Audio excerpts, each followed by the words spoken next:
आज आपण आपल्या मराठवाडा किचनमध्ये कुरकुरीत आणि खुसखुशीत असे ड्राय मंचुरियन बनवलेले आहेत। रेसिपी खूप सोपी आहे। पहिल्याच प्रयत्नात अगदी तुम्ही सुद्धा परफेक्ट असे बनवाल।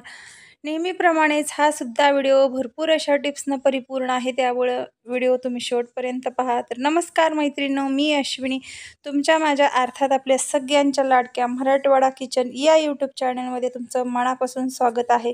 रेसिपीला सुरुवात करण्याच्या अगोदर तुम्ही जर नवीन असाल, आपल्या चॅनलला आणखीन सबस्क्राईब केलं नसेल तर सगळ्यात अगोदर सबस्क्राईब करा, बेल आयकॉन प्रेस करा, म्हणजे मी टाकलेल्या नवनवीन रेसिपीचे नोटिफिकेशन तुम्हाला मिळेल आणि मराठवाडा किचनमधल्याप्रमाणे तुम्ही सुद्धा रेसिपी बनवू शकताय आणि त्याचा आस्वाद घेऊ शकताय। चला मग आपण रेसिपीलाच आता सुरुवात करूया। मंचुरियन बनवण्यासाठी इथं मी सुरुवातीला बाउल घेतलेला आहे आणि एका मेजरमेंटच्या कपानं इथं 2 कप बारीक खिसून कोबी घेतलेला आहे। तुम्ही घरातील तुमच्या सोयीनुसार कुठलंही भांडं वापरलं तरी चालेल। आता कोबी इथं खिसण्याच्या अगोदर व्यवस्थित स्वच्छ धुवून घ्या आणि नंतर खिसून घ्या। कोबी हा खिसताना अगदी बारीक खिसून घ्यायचा, तुम्ही चिरून घेतला तरी चालेल। आता यामध्ये 2 कप कोबीसाठी इथं आपल्याला अर्धा कप मेजरमेंटच्या कपानंच इथं मी मैदा टाकून घेतलेला आहे। त्यामध्येच अर्धा कप आपल्याला कॉर्नफ्लॉवर घ्यायचा आहे। त्यामध्येच टाकून घेतोय 1-2 चमचे तांदळाचं पीठ। तांदळाचं पीठ यामध्ये टाकल्यामुळे आपले मंचुरियन असतात ते कुरकुरीत मस्त असे होतात। 2 चमचे बारीक कट केलेली हिरवी मिरची टाकून घेतलेली आहे आणि अशा चटपटीत पदार्थामध्ये थोडंसं कोथिंबीरीचं जास्तीचंच प्रमाण ठेवायचं। अर्धी वाटी इथं बारीक चिरलेली कोथिंबीर टाकलेली आहे। 2 चमचे टाकून घेतलेली आहे लाल मिरची पावडर। तर इथे बेडगीची वापरलेली आहे, ही तिखट नाही, कलर येण्यासाठी आपण वापरलेली आहे। चवीनुसार यामध्ये 2 चमचे इथं मी मीठ टाकून घेतलेलं आहे। तुम्ही पूर्णतः हिरवी मिरची वापरली तरी चालेल।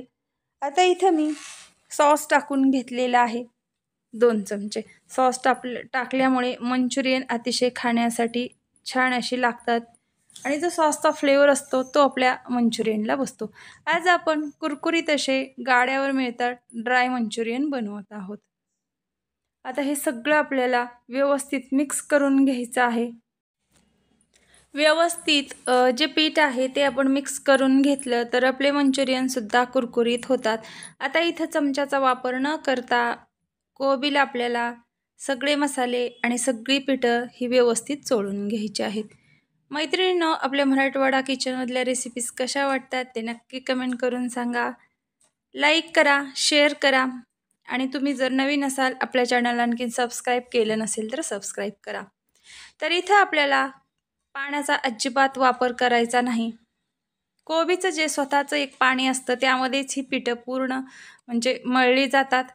कोबी आपण चिरल्यानंतर त्याला थोडंसं पाणी निर्माण होतं, त्यामुळे मध्येच ही पीठं पूर्ण मिक्स केली जातात। त्यामुळे इथे आपल्याला पाण्याचा वापर करण्याची काहीच आवश्यकता भासत नाही। आता बघा, छान असं सगळे हे पीठ व्यवस्थित मिक्स झालेलं आहे। आता एक 10 मिनिटं आपल्याला हे पीठ सेट करून घ्यायचं आहे आणि आता इथे बघा, सेट करून पीठ आपलं घेतल्यानंतर आपण लगेच भजी तळण्यासाठी एका कढईमध्ये इथं मी तेल ठेवलेलं आहे। आता आपल्याला जास्त हाय फ्लेमवरतीही नाही आणि जास्त म्हणजे कमी फ्लेमवरती नाही, मीडियम साईजच्या फ्लेमवरती ही आपल्याला कोबीची भजी तळून घ्यायची आहे। आता फार जण याला कोबीची भजी म्हणतात, काही जण याला ड्राय मंचुरियन सुद्धा म्हणतात। कोबीची ही भजी बनवत असताना याला आपण ग्रेव्ही न बनवता अगदी ड्राय असे बनवणार आहोत। आता मंद आचेवर आपल्याला हे तळून घ्यायचे आहेत। ही भजी अतिशय कुरकुरीत आणि खुसखुशीत होती। यामध्ये ना सोडा ना बेकिंग पावडर काहीही न वापरता इथं आपण तांदळाच्या पिठाचा वापर केलेला आहे, त्यामुळे ही भजी अतिशय खाण्यासाठी कुरकुरीत बनतात।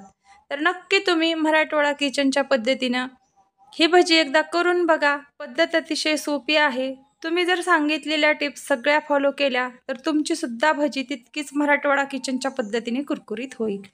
आता पाहू शकताय, कलर सुद्धा याला किती छान असा आलेला आहे। आता व्यवस्थित ही भजी आपल्याला काढून घ्यायची आहे। तर इथं मी एका डिशमध्ये ही पूर्ण भजी काढून घेतलेली आहे। तर तुम्ही सुद्धा कोबीची भजी बनवल्यानंतर मला कमेंट करून सांगा, तुमची सुद्धा भजी मराठवाडा किचनच्या पद्धतीने कुरकुरीत आणि खुसखुशीत झालेली आहे का। कांदा भजीपेक्षा कोबीची भजी खाण्यासाठी अतिशय कुरकुरीत आणि खुसखुशीत लागतात. तर नक्की एकदा ट्राय करा. तुम्ही जर मंद आचेवर तळून घेतला तर आतील म्हणजे जो कोबी असतो तो सुद्धा व्यवस्थित असा वाफरला जातो आणि ही भजी जर आपण हाय फ्लेमवरती तळली तर वरून करपली जातात आणि आतून जो कोबी असतो तो कच्चा राहतो. त्यामुळे मीडियम साईजच्या गॅसवरती ही तळून घ्यायची.